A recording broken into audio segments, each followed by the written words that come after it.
Fundraising tip of the day is to understand theory of change. Theory of change is based in nonprofit theory, and nonprofit theory basically says that if you believe that the way the world works and that the way change happens is through a series of actions, then you will go do those actions. For example, if I'm the ACLU, I might think that impact litigation, suing people and suing entities to change the law, is the way change happens. That is an important way that change happens. Other people might say that we need to change attitudes and opinions and behavior. Other folks might say, no, we actually need to elect our friends and defeat our enemies, and that is how you actually get change, right, ultimately.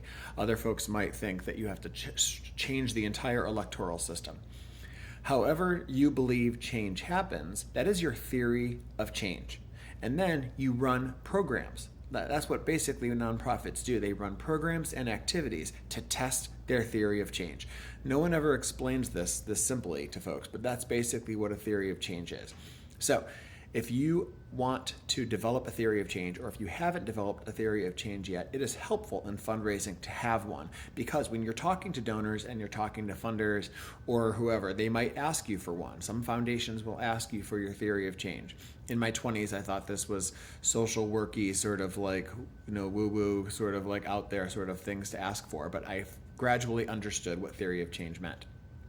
So when folks ask you about your theory of change, you can explain to them, we believe that this is exactly how things work. And so we run programs to go test this. If our programs do not work, if feeding the homeless does not end homelessness, then we will stop.